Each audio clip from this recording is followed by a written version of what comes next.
وعلیکم السلام ورحمۃ اللہ۔ کیا حال ہے اللہ صاحب، ٹھیک ہیں آپ؟ اللہ تعالیٰ کا احسان ہے جناب، تھینک یو سر۔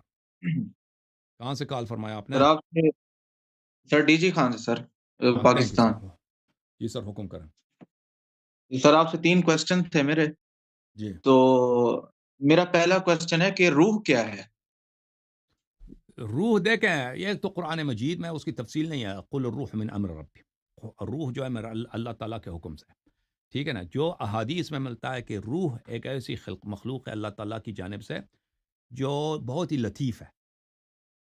یہ اجسام جسم ہے لیکن اس طرح جسم نہیں ہے کہ وہ اس کی وہ جیسے جسم کثیف ہوتا ہے، جیسے جسم بھاری ہوتا ہے، اس کو ٹچ کریں اس کو پکڑ سکتے ہیں نا۔ ایک جسم ہے کہ لطیف ہے، جیسے ہوا ہے، ہوا کو ہم دیکھتے نہیں ہیں، ہوا کو ہم مطلب پکڑ نہیں سکتے، کسی جگہ رکھ نہیں سکتے نا۔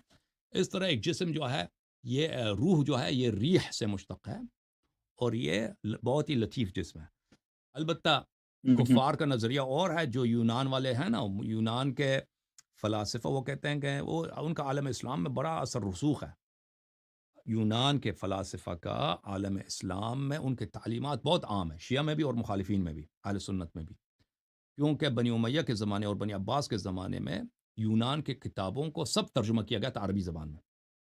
یعنی یونانی جتنے علم ہے، تاریخ ہے، ریاضی ہے، میتھ ہے، فلسفی ہے، یہ سب ایک دفعہ ترجمہ ہو چکا ہے عربی زبان میں۔ پھر دوبارہ ویسٹرن لوگوں نے اپنی جو ثقافت ہے، اپنا جو ان کا علم ہے، دوبارہ انہوں نے مسلمانوں سے اخذ کیا۔ یہ جتنے آپ ہسٹری کی کتابیں پڑھیں ویسٹرن سویلائزیشن پر، وہ سب یہی کہتے ہیں کہ ہمارا سویلائزیشن کو بچایا یہ مسلمانوں نے، یعنی ہمارے سب علوم ضائع ہو چکے ہوتے ہیں تو مسلمانوں نے یہ بچایا۔ تو عرض یہ ہے، تو ان کے جو عقائد تھے وہ عالم اسلام میں کافی وہ ان کی پذیرائی ہوئی ہے خلفاء کی وجہ سے، بنی امیہ اور بنی عباس کی وجہ سے۔